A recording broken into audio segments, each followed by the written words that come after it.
अडानी के मामले पर घिरा विपक्ष। अडानी के मामले पर विपक्ष को सुप्रीम कोर्ट से झटका। अडानी तो बहाना है, मोदी निशाना है।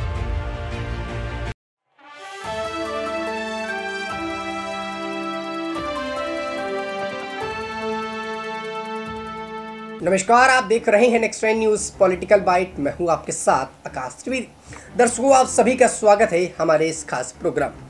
दर्शकों, बात करेंगे अडानी वर्ग को लेकर जो हिंडनबर्ग की रिपोर्ट आई थी, उसके बाद से ही देश में राजनीति गर्मा गई थी। आपको बता दें कि हिंडनबर्ग की रिपोर्ट आने के बाद से ये बताया गया कि अडानी इतनी जल्दी अमीर कैसे हो गए, क्योंकि देश में उन्होंने घोटाले किए। ये रिपोर्ट आने के बाद से जो हंगामा हुआ और उस पर अहम मुख्य चेहरे के रूप पर बने रहे राहुल गांधी। आपको बता दें कि देश के अंदर ऐसे बहुत से लोग हैं जो सिर्फ एजेंडा चलाने का काम करते हैं। अडानी समूह को बदनाम करने के लिए हर वो संभव कोशिश की गई और लगातार की जा रही है। वहीं अडानी समूह को जो देश के हजारों लोगों को रोजगार देते हैं, उनको बदनाम करने के लिए हर संभव कोशिश लगातार चल रही है जब से हिंडनबर्ग की रिपोर्ट आई। वहीं हर दल अडानी के बहाने पीएम मोदी को घेरने का काम करता है। आपको दर्शकों बता दें कि यह काम सबसे ज्यादा कांग्रेस पार्टी की तरफ से होता हुआ नजर आता है। आप देखिएगा कि जब से हिंडनबर्ग की रिपोर्ट आई और उसके बाद से ही कांग्रेस पार्टी के बोल तीखे हो गए। राहुल गांधी लगातार इस पर बोलते रहते हैं और अब भी जब देश के अंदर विधानसभा के चुनाव चल रहे हैं, इससे पहले भी राहुल गांधी का बड़ा बयान आया था और उस पर उन्होंने चोर ठहराया था अडानी को। न सिर्फ अडानी के साथ साथ उन्होंने देश के प्रधानमंत्री नरेंद्र मोदी पर भी बड़ा हमला बोला और उनको ही इस बात का दोषी ठहराया। आपको बता दें कि इस पर ममता बनर्जी गुस्से में आते हैं और ममता बनर्जी भी इस पर पूरा सपोर्ट देती हैं कांग्रेस पार्टी का, क्योंकि कांग्रेस पार्टी से ही जुड़ी हुई है। और अडानी समूह के लिए जो है ममता बनर्जी, राहुल गांधी, पवन खेड़ा या कांग्रेस पार्टी के वो तमाम नेता जो जाने पहचाने हैं और लोग उनको जानते हैं, जिनके देश के अंदर कोई छवि है और लोग उनको काफ़ी ज़्यादा फॉलो करते हैं। ऐसे में वही नेता अडानी समूह को लेकर सबसे ज़्यादा जद्दोजहद में लगे हैं और बदनाम करने की कोशिश कर रहे हैं। वो अडानी समूह जो आज देश के अंदर एक बड़े युवा को, बड़े रोजगार को समेटे हुए है और लोगों को लगातार रोजगार देता है। आपको बता दें कि ममता बनर्जी गुस्से में अडानी समूह को जो है ठेका रद्द कर दिया। उन्होंने जो ठेका दिया जा रहा था उसको रद्द कर दिया। वहीं आपको बता दें इसके बाद राजनीति बवाल और अधिक जो है मच गया और गिफ्ट लेकर सवाल पूछती हुई ममता महुआ, शायद ममता को इसी बात की चिढ़ हो गई और उन्होंने अडानी समूह को झटका दे दिया।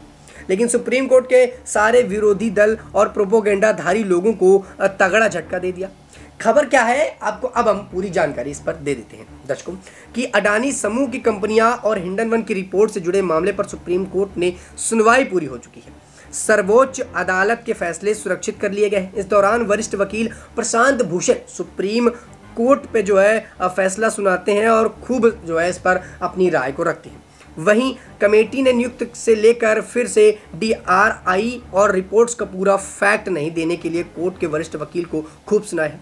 आपको बता दें कि इस पूरे मामले की जांच सीबी कर चुकी है। इसके बावजूद प्रशांत भूषण ने कोर्ट से कहा था कि डीआरआई के अलर्ट करने के बावजूद कई कार्रवाई नहीं हुई। वरिष्ठ वकील ने इसे आरोप पर जज नाराज हो गए। और आपको इसी साथ बता दें कि सुप्रीम कोर्ट प्रशांत भूषण ने जनवरी 2014 में डीआरआई के द्वारा सीबी पर लिखे गए पत्र का हवाला देते हुए आरोप लगाया कि कोई कार्रवाई नहीं की गई। सॉलिसिटर जनरल तुषार मेहता, यहाँ दर्शकों यहाँ पर सॉलिसिटर जनरल तुषार मेहता जी का जिक्र होता है, उनके आरोपों को तथ्यों के साथ जवाब दिया। यह कहना है कि यह गलत है, वह इस मामले पर चुप्पी साधे रहे। उन्होंने कोर्ट में बताया कि सेबी ने डीआरआई को अलर्ट पर जांच की थी। 2017 में आरोप का कोई तथ्य नहीं मिलने के बाद जांच बंद कर दी गई थी। ट्रिब्यूनल के भी आरोप को खारिज कर दिया गया, जिस पर सुप्रीम कोर्ट ने भी बरकरार रखा था अपना जो है फैसला। वहीं डीवाई चंद्रचूड़ की अगुवाई वाली 3 जजों की बेंच ने प्रशांत भूषण और अपने डीआरआई से एक पत्र उठाया और क्या सही क्या गलत इस बारे में भी बताया। दर्शकों, आपको बता दें कि सुप्रीम कोर्ट इस पर अपना रुख साफ कर चुका है। सुप्रीम कोर्ट पर यह बात गई हिंडनबर्ग की रिपोर्ट के बाद अडानी मुद्दे को लेकर जो तमाम अटकलें लग रही थी, उस पर सुप्रीम कोर्ट अब साफ हो गया। सुप्रीम कोर्ट ने ये बात रख दी है कि जो भी कहा जा रहा है वो गलत है, जो रिपोर्ट्स बताई जा रही हैं वो कहीं ना कहीं गलत हैं और अडानी के ऊपर जो इल्ज़ाम लग रहे हैं वो गलत बताए जा रहे हैं। लेकिन देश के अंदर अभी भी प्रोपेगेंडा जो अडानी मोदी का चल रहा है वो बंद होने का नाम ही नहीं ले रहा। आप अगर गौर करेंगे तो राहुल गांधी हिंडनबर्ग की रिपोर्ट आने के बाद से ही इतना ज़्यादा हमलावर है कि उनको कुछ सुध नहीं रही, वो लगातार मोदी अडानी मोदी अडानी मोदी अडानी ही करते हैं। जब भी किसी को भाषण देने जाते हैं तो मोदी अडानी करते हैं, जब भी किसी सभा को संबोधित करते हैं तो मोदी अडानी का मुद्दा उठाते हैं। यहाँ तक कि चुनाव के एक दिन पहले तक वो इसी बात पर टिके रहे कि देश को लूटते हैं, यही देश के साथ साथ ये युवाओं को बदनाम कर रहे हैं और चोर तक ठहरा दिए। आपको बता दें कि राहुल गांधी का एक वीडियो सामने आया। अपने वीडियो पर राहुल गांधी ने चोरों की कहानी सुनाई और उन चोरों पर उन्होंने 3 लोग को ठहराया। एक अडानी को ठहराया, दूसरा मोदी जी को ठहराया और तीसरा अमित शाह।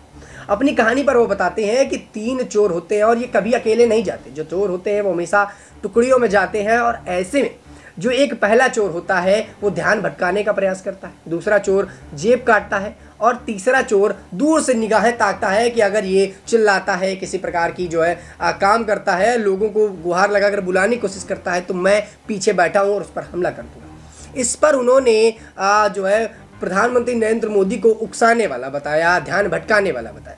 अडानी को यहाँ पर जेब कतरा ठहरा दिया, वहीं अमित शाह को ठहरा दिया कि ये दूर से देखते हैं और जब भी हमला की बात होती है या बचाव की बात होती है तो ये हमला करने के लिए तैयार हो जाते हैं। आप देखिए कि इस प्रकार से देश के अंदर एजेंडे चल रहे हैं। लगातार कांग्रेस पार्टी एक ही एजेंडा लेकर चलती है, वो है मोदी अडानी। इस कांग्रेस पार्टी को इसके अलावा कुछ भी नहीं दिखता सिवाय मोदी अडानी की।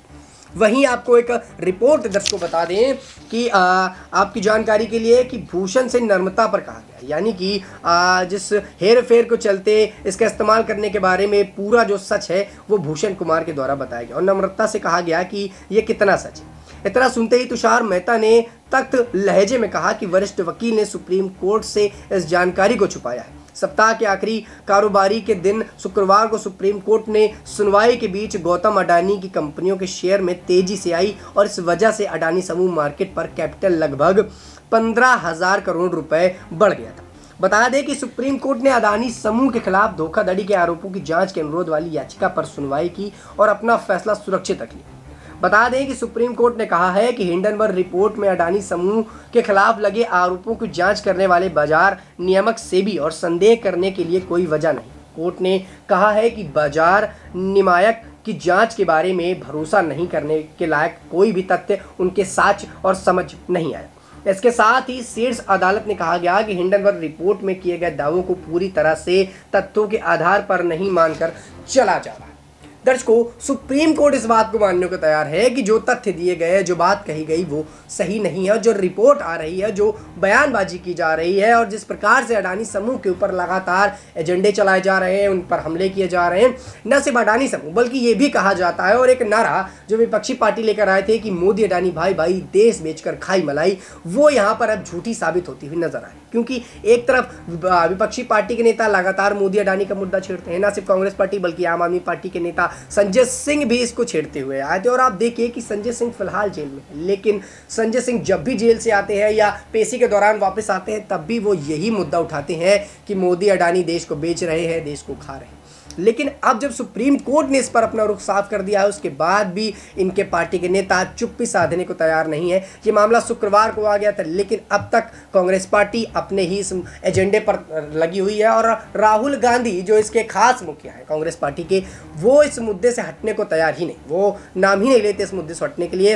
हर बार मोदी अडानी का मुद्दा उठा देते हैं और शायद एक एजेंडे के रूप में इस्तेमाल करते हैं चुनाव के वक्त, क्योंकि देश में चुनाव चल रहा है और ऐसे में विपक्षी पार्टी के नेता लगातार भारतीय जनता पार्टी की जो छवि है उसको गिराने का काम कर रहे हैं। अब देखिए कि राहुल गांधी की जिस प्रकार की बातचीतें हैं वो देश के प्रधानमंत्री का सम्मान भूल गए और ये कांग्रेस पार्टी देश के सम्मान की बात में करती है, गौरव की बात करती है। वही अब जब इनके पार्टी के नेताओं के बयान आते हैं तो देखा जाता है कि सम्मान खोता हुआ नजर आया। नरेंद्र मोदी पर जिस प्रकार के हमले बोलते हैं, जिस प्रकार की भाषा शैली का इस्तेमाल करते हैं, वो कहीं ना कहीं इनकी तुष्टीकरण और ओछी राजनीति के बारे में दर्शाता है और राहुल गांधी की जो निचले स्तर की राजनीति है उसको भी दर्शाता है। और ये भी बताता है कि राहुल गांधी भले ही एक नेता के तौर पर खुद को बताते हों, देश की कुर्सी पर बैठना चाहते हो, लेकिन आज भी उनकी जो राजनीतिक छवि है, जो राजनीतिक उनका ज्ञान है, वो कहीं ना कहीं कम है और बहुत ही निचले स्तर का है।